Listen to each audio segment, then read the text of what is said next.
All right, folks, welcome into another brand new edition of the 901 Soccer Podcast. I'm your host, Lawrence Dockery. You can find me on Twitter at LDoc93. You can find the 901 Soccer Podcast on Twitter at 901 Soccer Pod. You can find Bluff City Media on Twitter at BluffCity_media. And of course, you can find us on Facebook as well. Just go to Facebook and search either 901 Soccer or Bluff City Media, and we should both pop right up for you. And of course, if you are watching this, I would sincerely hope that you're watching it on YouTube and haven't in some way, shape, or form concocted a way to illegally stream a free YouTube video, but you never know these days.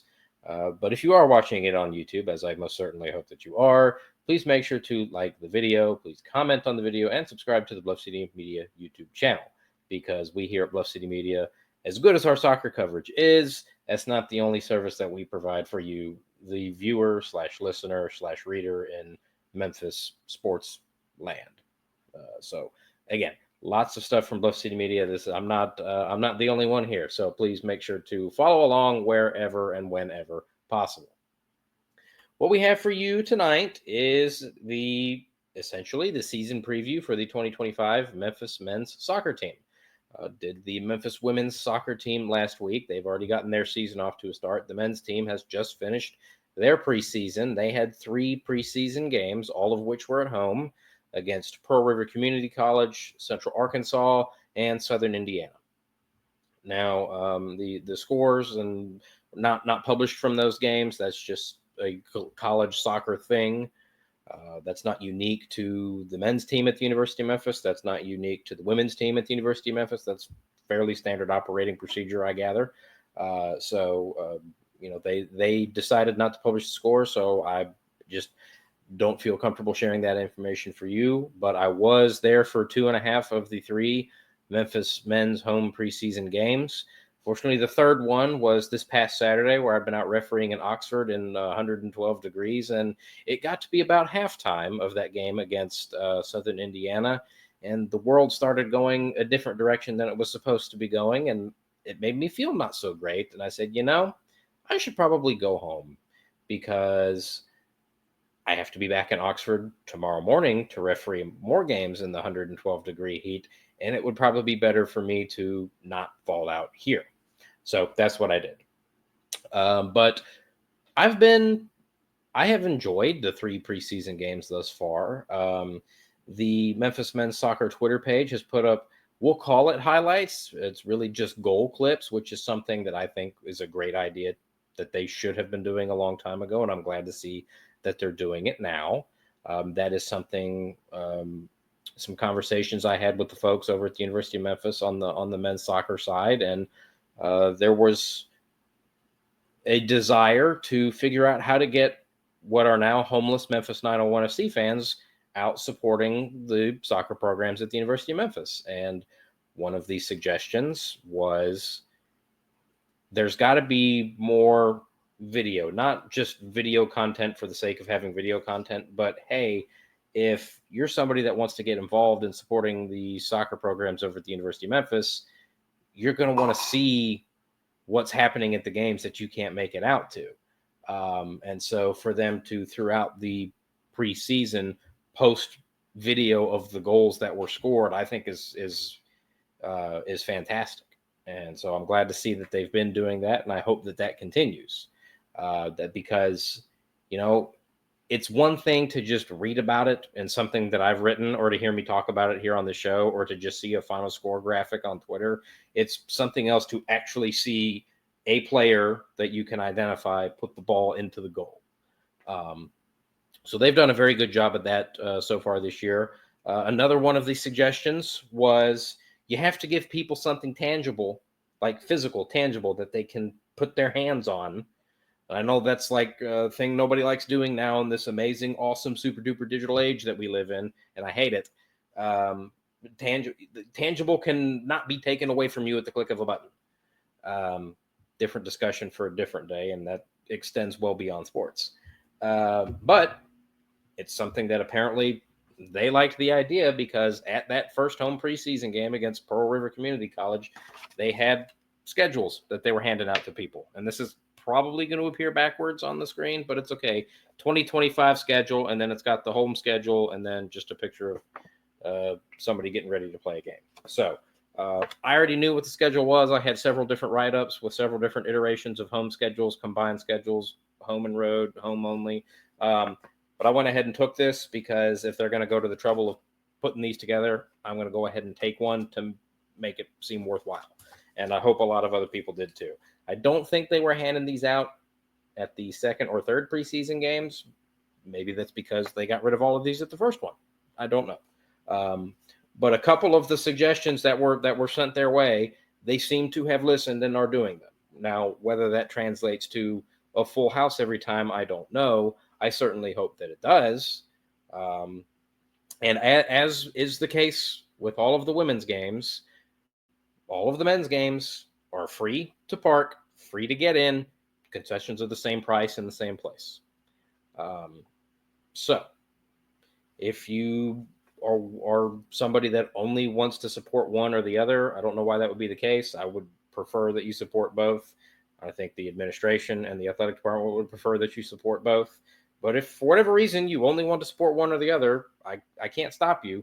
But just know all games are free. Parking is free. And concessions are reasonably priced. But the men's team so far hadn't started the regular season yet, but they are doing a good job so far at trying to be more visible, which I think is can be nothing but good. And we're not trying to go rest in peace Memphis 901 FC, but we are not trying to go from 2,800 people a game to 10,000 people a game here at on the men's soccer side. It's the margins are much smaller. The much smaller scale. But I would encourage everybody to get out to support both programs. I can almost guarantee you that I will try to be there for every game for each of these respective teams, because this is what we have for soccer in Memphis. And these teams have been very successful the last several years, and they deserve and demand your respect and support. And that brings me to this next point. Historically, yes, the women's team is the more successful program at the University of Memphis. There have been some very lean years in the history of Memphis men's soccer. There's no sugarcoating that, no beating around the bush, getting around it, ignoring it, however you want to phrase it. But it cannot be overlooked that the last 3 years of Memphis men's soccer are probably 3 of the most 5 successful years in the history of the program. And Coach Mulrooney has done a phenomenal job of building it to a point and keeping it there. A lot of times, everybody is focused on getting to the mountaintop and not so much at staying on the mountaintop, right? And Coach Mulrooney said, we had him on the program last month. And he said, we're now at a point with this program now where it's reload and not rebuild.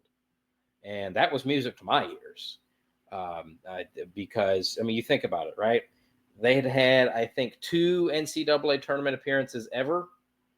I think one in the 90s and one in 2004, if I'm not mistaken.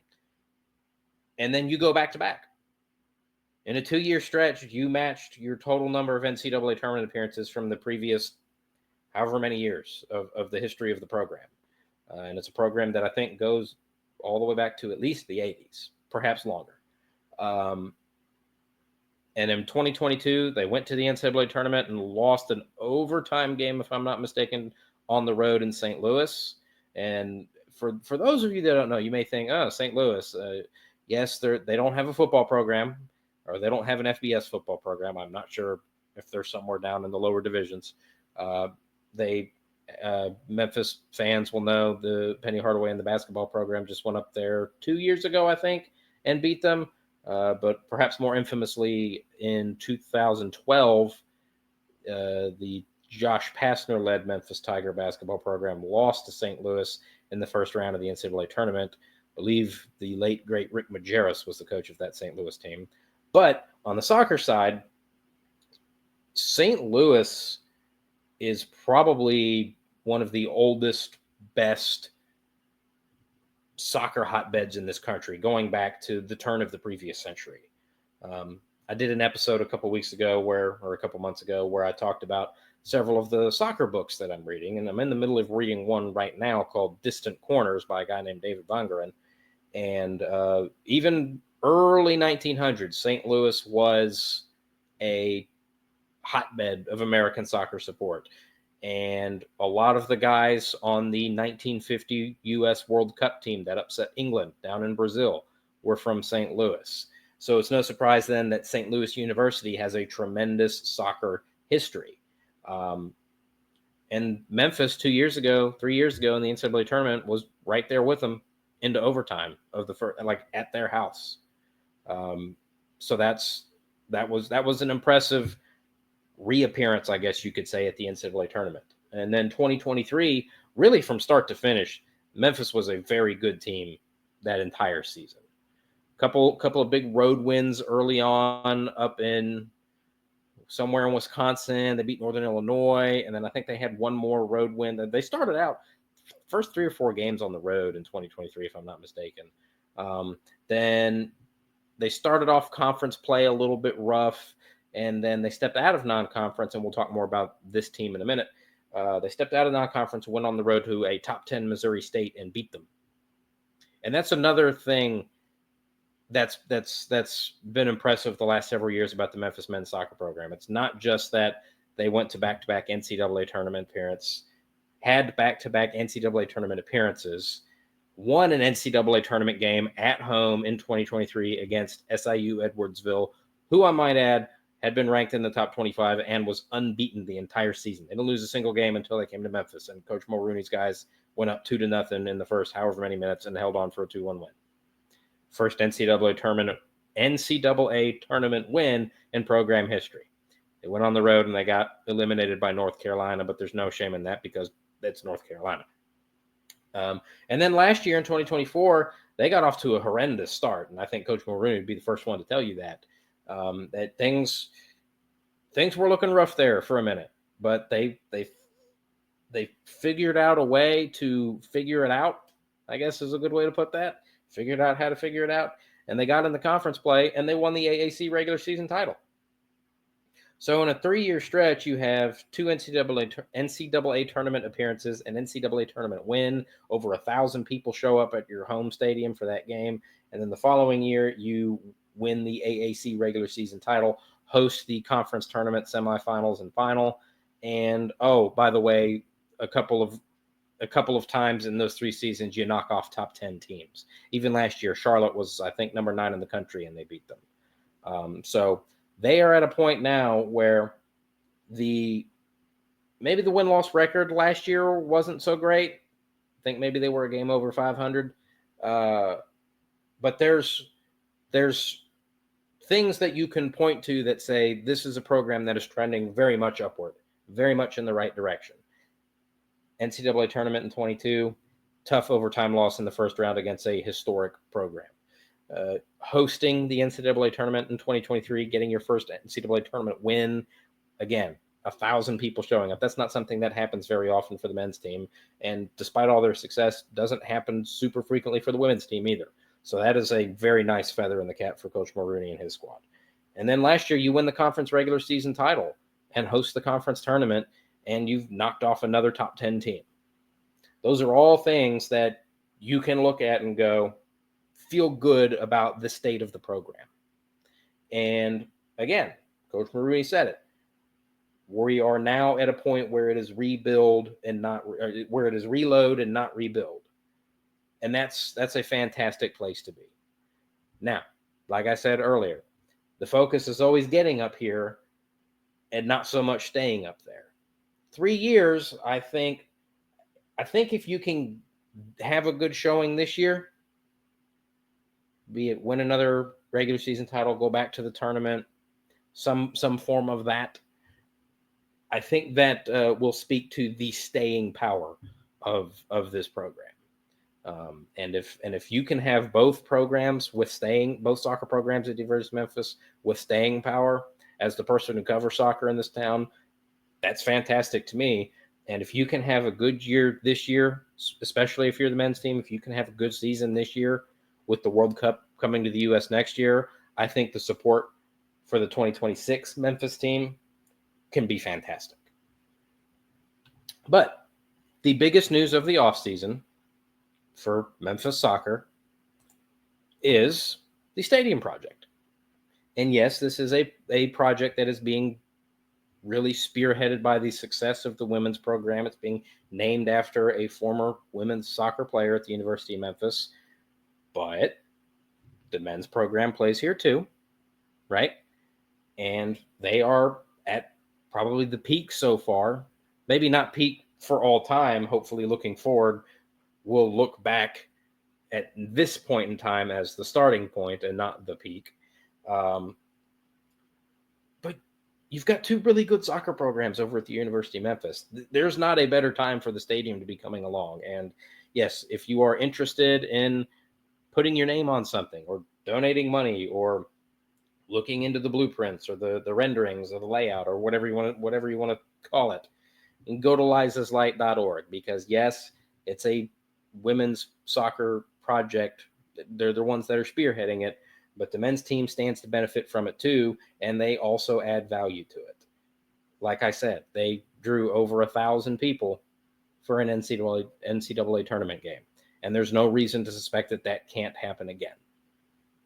So, much like it is for the women's games this year, for the drill is the same for the men's. The only difference is the people that are on the field. You are encouraged. You are allowed to and encouraged to bring a blanket or bring a chair or just stand if you want to. There are those temporary bleachers there. Hopefully those get full. But just please remember, if you do bring a chair or a blanket or something to sit on or with, please make sure that if you're going to sit on the track that you leave lane number 1 open, and keep your head on a swivel.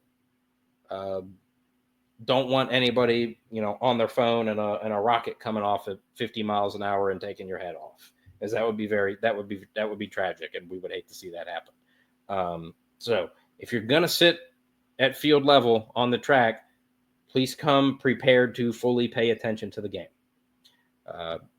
Not just a ball, but bodies might go flying too.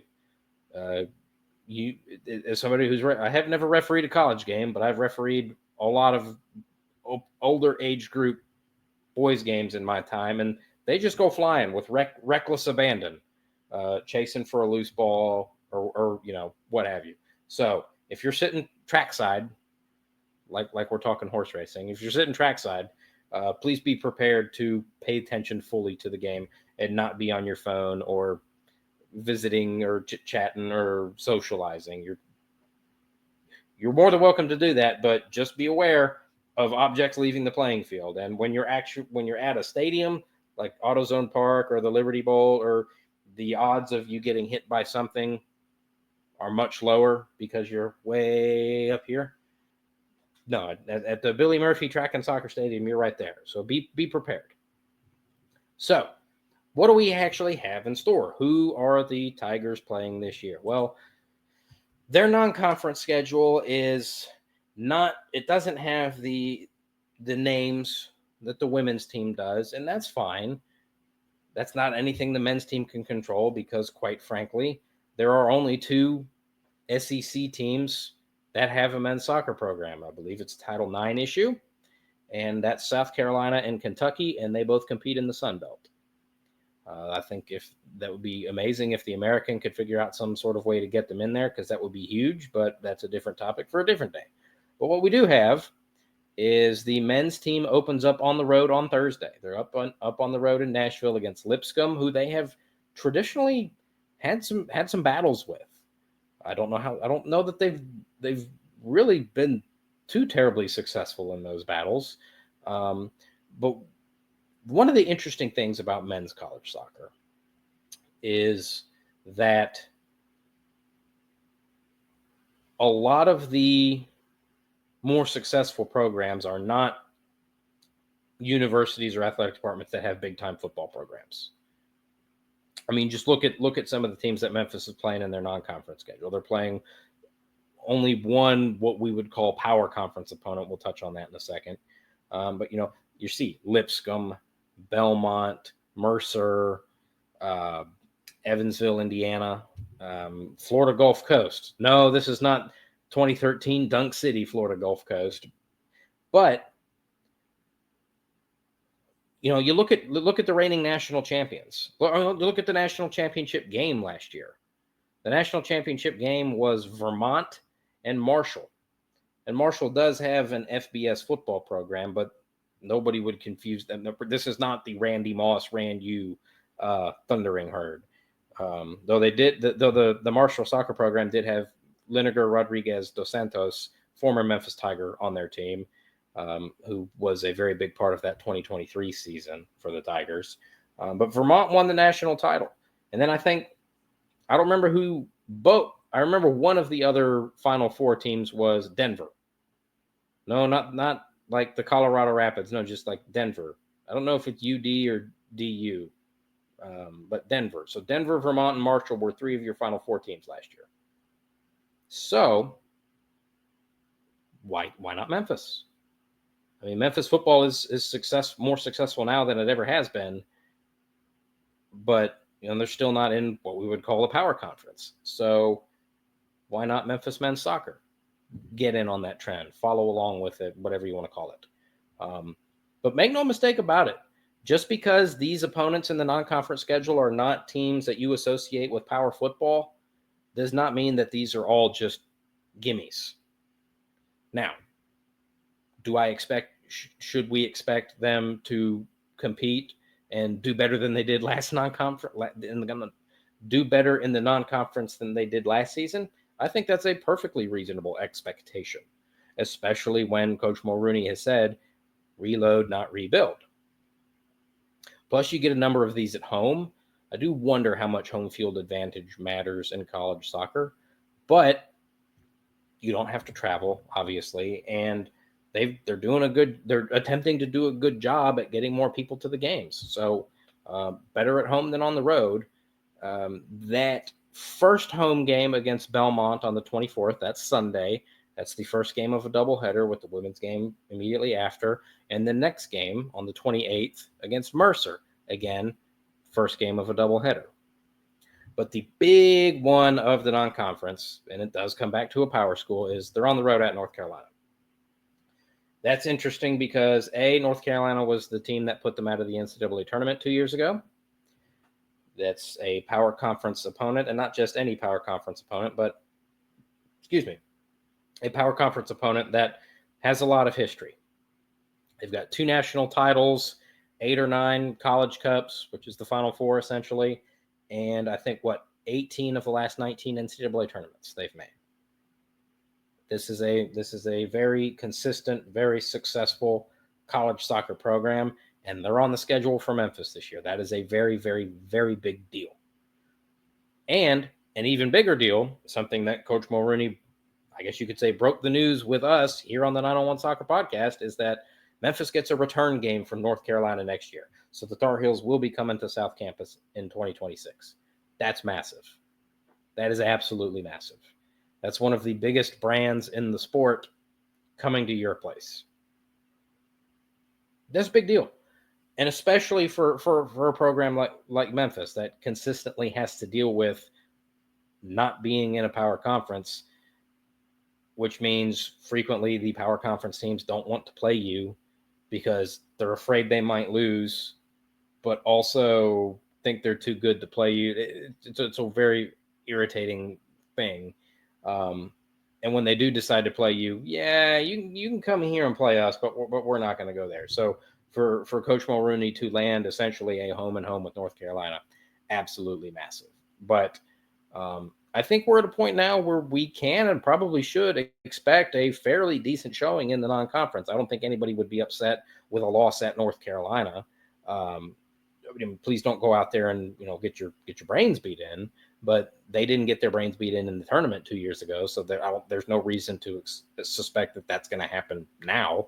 I think we are at a point where the non-conference this year needs to be better than the non-conference was last year. And Coach Mulrooney will tell you that. I mean, he said it I don't know how many times last year, just how couldn't quite figure out what buttons to push. And then they got into conference play, and it's like a light bulb went off. And they won the regular season title. Here's to hoping that they can win the regular season AAC title after having a very good showing in the non-conference so that you don't go into the AAC tournament needing to win it to get into the NCAA tournament. And speaking of that conference schedule, here it is right here. Several games at home, a lot of the usual suspects. Of course, as ever in realignment, there's changes.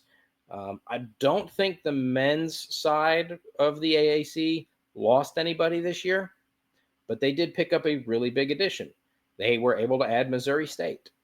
And Missouri State is a team that, again, because they don't have a powerhouse FBS Division I, whatever you want to call it, football program, you just kind of tend to think of them as a piddly little whatever, and nothing could be further from the truth on the men's side. They are consistently a big-time ranked team, NCAA tournament team. So for the American to be able to add them for soccer is huge, because that is set, that could very well mean you're going from a 1-bid league to a 2, perhaps 3-bid league, right? Because last year everybody went into the AAC tournament knowing they needed to win it to get into the NCAA tournament. Fortunately, that was not the Tigers, and covering a non-Tigers soccer game at South Campus last year for the AAC tournament final between FIU and Charlotte, very bizarre. Very, very, very strange experience. All the staff, all the game ops people, all regular University of Memphis people, but neither of the teams and none of the fans were University of Memphis people. I did have to laugh because I don't remember. You can scroll back to November on the 901 Soccer Podcast Twitter feed, and I had some takes about some of the opinions of the fans sitting behind me, and there will be generous and say lack of understanding of the laws of the game. You know me, I'm team referee all the way, especially when the Tigers aren't in it. I was there for the referees. No, but being able to add Missouri State into the AAC is huge on the men's soccer side, and that gives Memphis an opportunity for a huge quality win. And because Coach Mulrooney's talked about it and Coach Monaghan's talked about it, it's when it comes down to tournament selection time, it is all about RPI. And Missouri State being a consistent quality outfit, if Memphis is able to get a win against them this year, that's huge for their RPI. But, they did go up there 2 years ago and win. Now, that was a win that really solidified their place as a tournament team 2 years ago. Now, it helped that they won a lot of other games, but that was the one where it was like, okay, assuming we don't completely fall apart the rest of the way, we should be good to go. We should be in here. And that was really almost kind of the turning point of that 2023 season, because like I mentioned, they got off to a rough start in conference play, stepped back into non-conference play, beat a top 10 Missouri State team, and then went on a nice little unbeaten run and went to the NCAA tournament. Now, the Missouri State game this year looks like it's a little bit later than it was 2 years ago, and it is a conference game. So even if you do beat them in the regular season, or even if you don't beat them in the regular season, there's a chance that you will run into them again in the conference tournament. Now, how much conference tournament results matter, aside from winning the whole thing, who knows? It's certainly better to win than not. And that can be something that, if Memphis doesn't win the conference tournament, but somehow knocks Missouri State out, they can say, hey, maybe we didn't hoist the trophy at the end, but quality win right here. Quality win right here. So, but yeah, you've got 1, 2, 3, 4 home games in conference play this year, a couple more in non-conference play. So there's still plenty of opportunities to get out to South Campus and see the men's team. First regular season game is Thursday on the road in Nashville against Lipscomb. First home game is Sunday, 5 o'clock against Belmont. That is the first game of a doubleheader with the women's team playing Vanderbilt to follow. That is going to do it for us here tonight on the 901 Soccer Podcast. Thanks, everybody, for tuning in. I'm your host, Lawrence Dockery. You can find me on Twitter at LDoc93. Find the 901 Soccer Podcast on Twitter at 901 Soccer Pod. Find Bluff City Media on Twitter at BluffCity_media. We're over on Facebook too. Just search 901 Soccer and search Bluff City Media, and we'll pop right up. And of course, right here on YouTube, please make sure to like the video, comment on the video, and subscribe to the Bluff City Media YouTube channel. Thanks everybody for tuning in, and hopefully I will see you out at the Billy Murphy Track and Soccer Complex supporting both the Memphis men's team and the Memphis women's team. And if you see me out there, I will be at a little table down by the corner flag. So do not be afraid to come up and say hi. I enjoy it. I enjoy getting to meet new people and talk to new people and promote Memphis soccer. So feel free to say hey, as long as I'm not dialed in work mode. But if it's before the game, at halftime or after the game, come up and say hey. I'd be more than happy to talk shop with you. Hopefully we will see you there.